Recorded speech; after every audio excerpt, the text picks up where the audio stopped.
একদা রোমের বাদশাহ হিরাক্লিয়াস তার সবাই বসেছিলেন।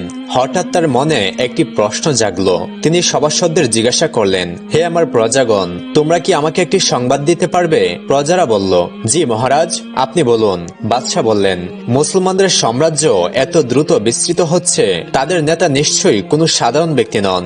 তোমরা কি বলতে পারবে তাদের নেতা কেমন, তাদের সাফল্যের সূত্রটা কি? কিন্তু সভাসদরা কেউই তার উত্তর দিতে পারল না। কিন্তু বাদশাহ এই রহস্য উদ্ঘাটন করতে চাইলেন। তিনি একজন দূতকে ডাকলেন আর বললেন, তুমি এখনই মদিনায় যাও, মুসলমানদের নেতার আচার আচরণ, জীবনযাপন সব জেনে এসো।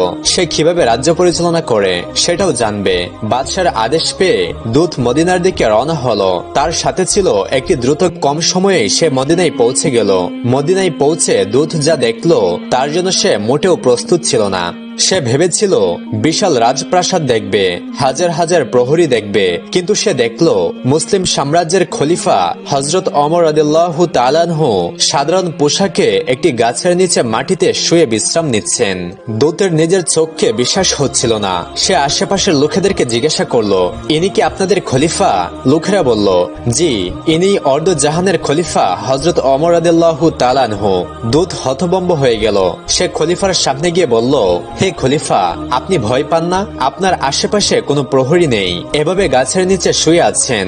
যদি কোনো শত্রু এসে আক্রমণ করে? হযরত ওমর রাদিয়াল্লাহু তাআলা আনহু মুচকি হেসে বললেন, আমি জনগণের উপর অত্যাচার করিনি, আমি ন্যায় বিচার প্রতিষ্ঠা করেছি।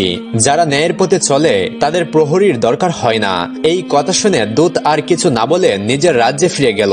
দূত রাজ্যে ফিরে গিয়ে বাদশাহ হিরাক্লিয়াসকে বলল, হে বাদশাহ, আমি এমন এক সম্রাটের দেখা পেয়েছি যার নামে পুরো পৃথিবী কাঁপে, কিন্তু তিনি মাটির উপর একটি গাছের নিচে শুয়ে বিশ্রাম নিচ্ছিলেন। তার কোনো রাজপ্রাসাদ আমি খুঁজে পাইনি।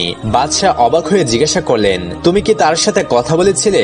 দূত বলল, জি, তিনি বলেছেন তিনি ন্যায় বিচার প্রতিষ্ঠা করেছেন, তাই তার প্রহরীর প্রয়োজন নেই। বাদশাহ কিছুক্ষণ চুপ থেকে বললেন, এ নিশ্চয়ই কোনো মহাজ্ঞানী ব্যক্তি হবে, তার জ্ঞানের গভীরতা আমি পরোক্ষরে দেখব।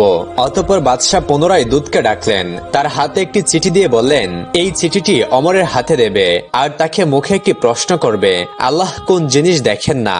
সে যদি উত্তর দিতে পারে, আমরা মেনে নেব ইসলাম সত্য ধর্ম। দূত আবার মদিনার দিকে রওনা হলো। সে দেখলো হযরত ওমর রাদিয়াল্লাহু তাআলা আনহু সভাসদদের নিয়ে আলোচনা করছেন।